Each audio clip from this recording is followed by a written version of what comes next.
Hi guys, and welcome to another episode of Military Spouse to Millionaire. Today we are going to be taking a little bit of a detour from our normal content. There will still be a little bit of real estate stuff kind of sprinkled in, but really I have been so motivated to record this episode since I was just on the Big Island. Last week, my family and I went over to the Big Island, which is the island of Hawaii, in case you're not familiar with island geography. So we are on the island of Oahu.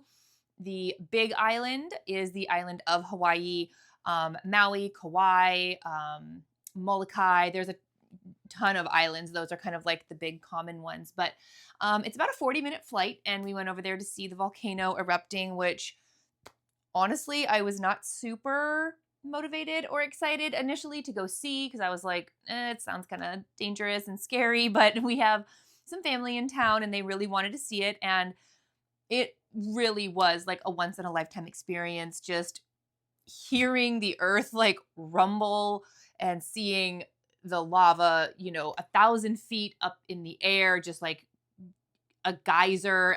It was a humbling experience, but it was very cool, which just got me thinking about what a once in a lifetime opportunity it is to live here and how unfortunate it is that over my years of helping military families move here, I have really found and noticed that so many people are doom and gloom or stressed or not excited to be moving here or not excited to be living here.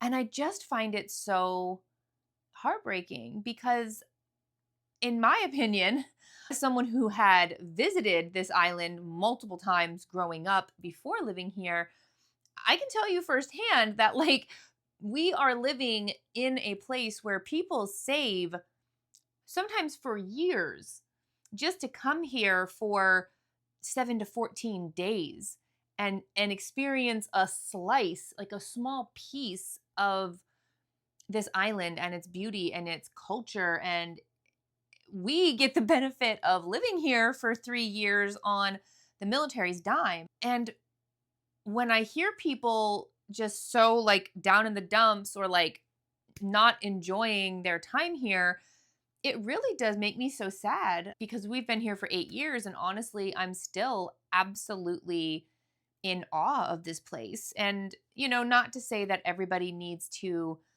love it and be as excited as I am about it. We're certainly all allowed to have our own like preferences and likes and dislikes. And I know a lot of times people say, well, it's so far from family and, they don't like that it's an island. But I guess my feelings on those types of statements is this. Yes, you are far from family, but that is sort of what we signed up for with military life, right? To some degree, you knew whether you joined the military, whether you married someone who was in the military, is in the military, married them and they joined the military. Like you knew going into it on some level that this decision to be involved with the military means that you move, means that you're away from, family, your hometown, what's familiar. That is part of the bag. And that's not to say that it doesn't suck sometimes. That's not to say that you don't miss your family. I miss the shit out of my family, and I've been a military spouse for almost 20 years. That's not to say all those things aren't true, but when I think of it in terms of it takes, 5 to 6 hours, right, to get from here to maybe California or Las Vegas. Those are like 5 to 6 hour flight times. If you are someone who lives in California and has family in New York, I think the flight time is similar. So being here in Hawaii doesn't depending on where your family is, doesn't necessarily mean that you're further away from family. Now, that being said, if you do have family in New York and you're in Hawaii, right, that's a long travel day. Fun fact, there is a direct flight right from Honolulu, I think, into New York. It's a 10-hour flight, but it is like one shot. So I guess I just don't think that it's that much further of a travel day, if it's even further at all. Like if you have family in California, the travel day is easy. It's like a 5 or 6 hour flight. Or people that just say, oh, you're going to get island fever or there's nothing to do here. Are you kidding me? I've been here 8 years. I have not even scratched the surface of hikes, of events, of activities, of restaurants, of just, I'm not a big beach goer, but like there's countless beaches you could be going to. It doesn't matter what your thing is. Like I said, I'm not a big beach person, but I love that it's eternal summer. I love that I never have to bundle up and go out to start my car and let it warm up before I, go off to my appointments for the day. There is something that I think anybody could find to, if not love about Hawaii, at least like about it. If you're a hiker, if you're a fisher, if you like great shopping, we have some of the most iconic, shopping downtown Waikiki. People come here like from Asia to shop at stores that we have here because our taxes are less, fun fact. But I just find it so sad and a little bit frustrating when all people want to do is complain about, it's an island, you're going to get island fever. It's so far away from family. The traffic. Oh my God. If you're in my comment section or if I see a comment on the Facebook pages and it's anything to do with bitching about traffic, I am literally going to comment that you need to come up with some new material. Everybody knows that traffic in Hawaii can be a little bit of a beast. That being said, I have worked with enough people at this point to know that if you come from or have been in places like Virginia, DC, Maryland, Atlanta, California, the traffic here is not as bad. It's a joke compared to the traffic there. There are people in California that have come here and been thrilled with the traffic here because they're not sitting at a standstill on a bridge for 3 hours in traffic. Yes, we get bad traffic. Yes, it can get backed up if there's an accident. There's heavy traffic for sure.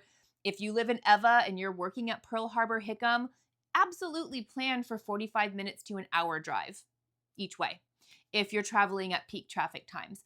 But for a lot of people who have lived in kind of like densely populated areas, it does not seem to faze them. Now, we have some people who come here from more rural places, and it's a big change. And I'm not saying that that's not okay, but it's also like a widely known thing. Hawaii has a lot of traffic. So if you're going to take to the internet and you're going to decide to be negative Nancy and bitch about something, come with some new material. Don't bitch about the stuff that everyone already knows about, because then you're just perpetuating negativity. And that's honestly why. Like, what purpose does that serve? You can be negative and you can be shitty and you can be all pouty about moving here, but honey, guess what?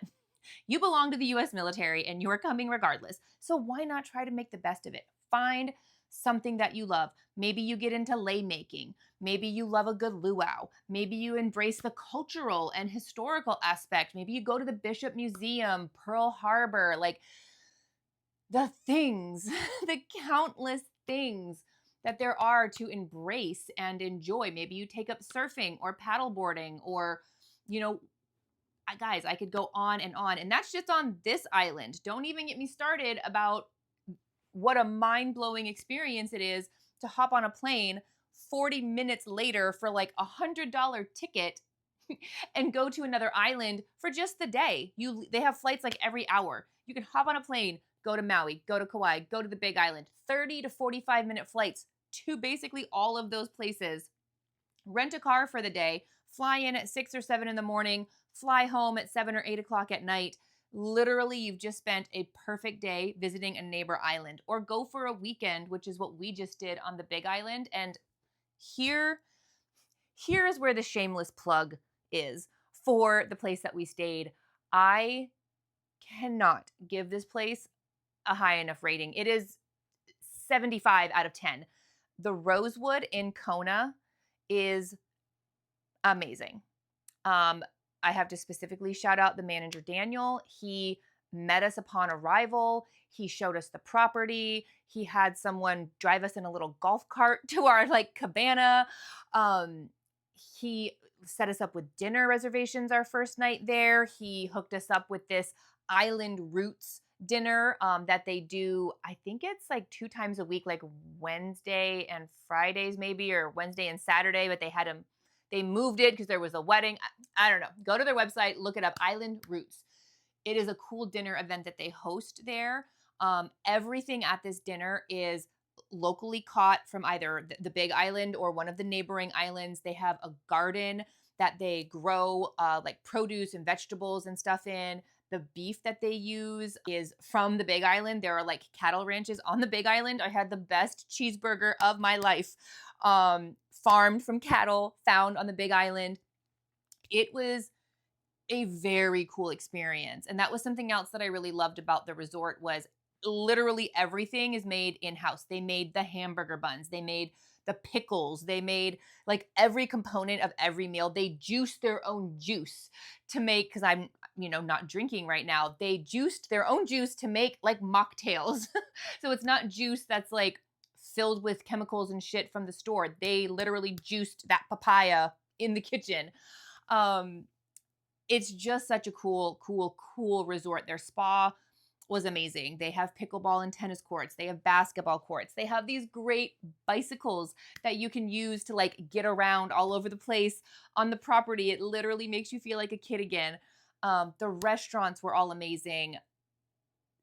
They don't try to nickel and dime you, which is something that really gets under my skin with kind of like higher end or luxury resorts, because you guys know, like, your girl's a little bougie and I've worked hard for that bouginess. So I have no, qualms about talking about the bougie shit that I get to do. And also because technically speaking, my passive income from my rental properties paid for our $5,000 stay at the Rosewood. Because when we take trips like that, we just simply dip into our rental account where all of our passive income from our rentals just sits and builds and grows. And sometimes we reinvest it into other things. But we got a shit ton of money sitting there right now because I haven't taken any trips this year.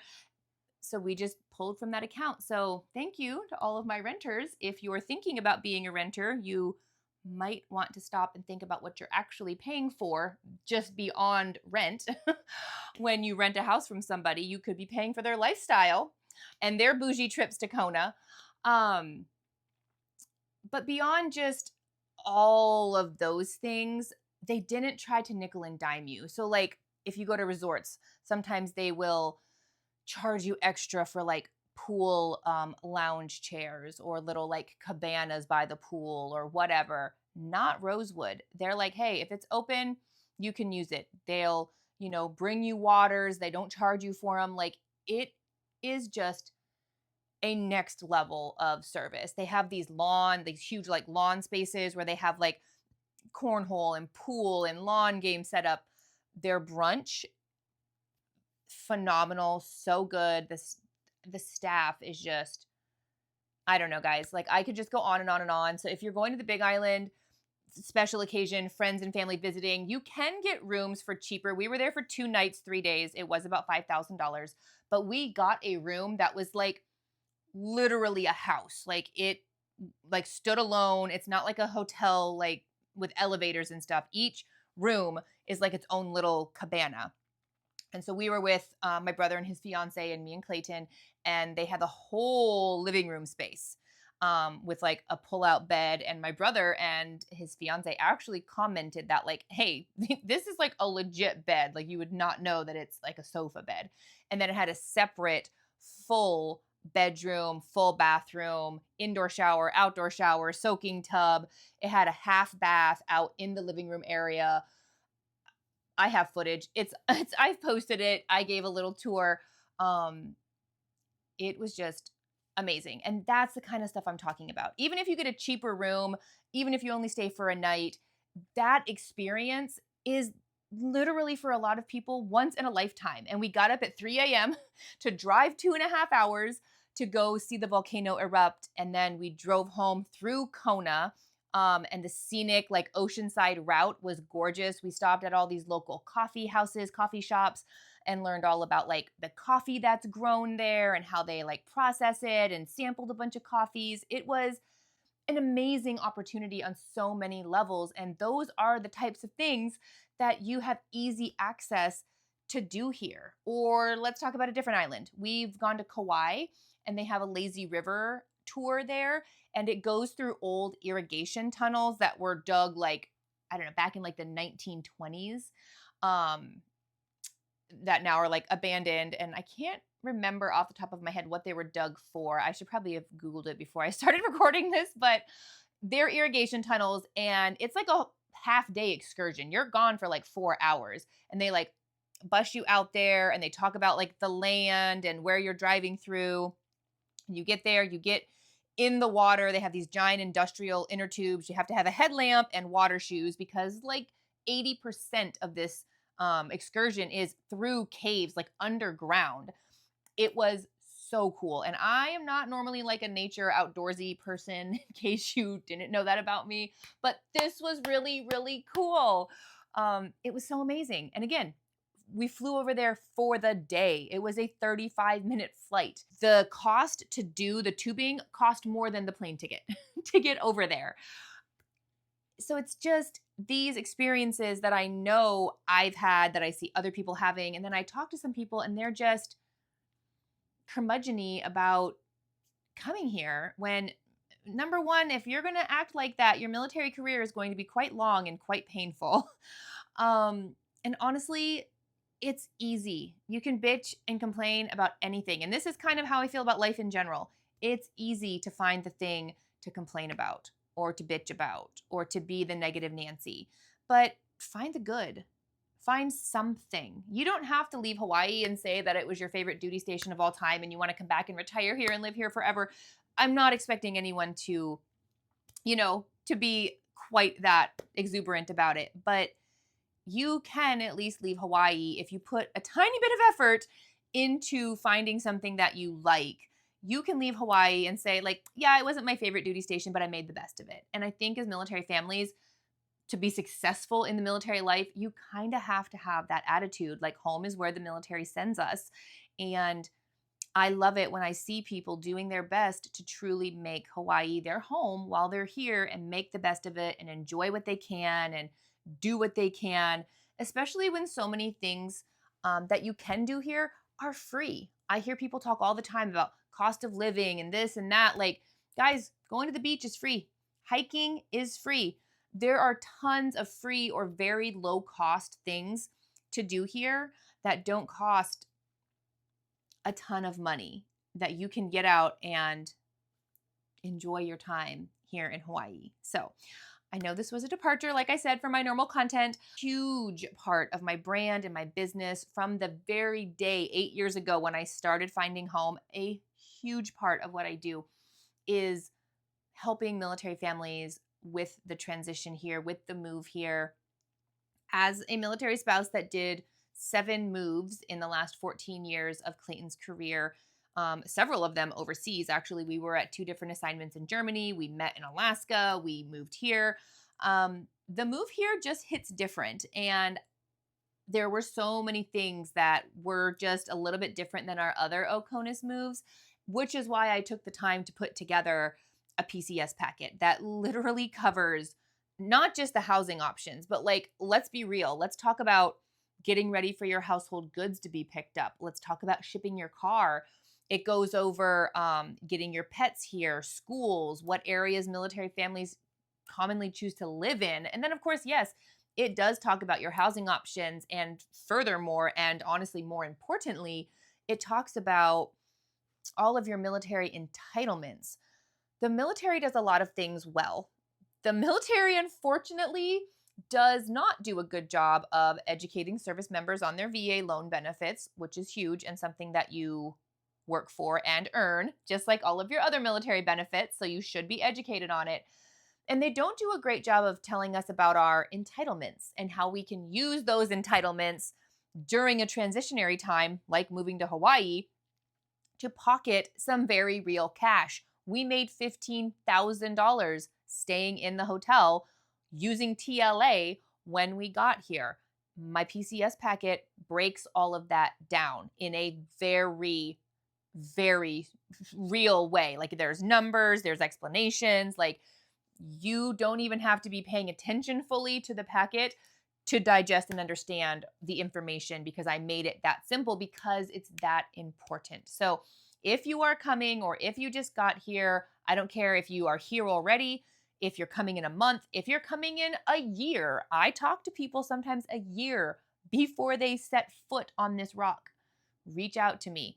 The PCS packet will be a lifesaver, and that is a huge component in my brand. Like I said, the military sponsor program is not always great, so I am happy to be kind of a pseudo sponsor, and I do have such a passion for playing Welcome Wagon and helping you guys make the best of your Hawaii experience. So if you're here or you're coming and you need beaches, shopping, restaurants, activities, any recommendations at all, I got you.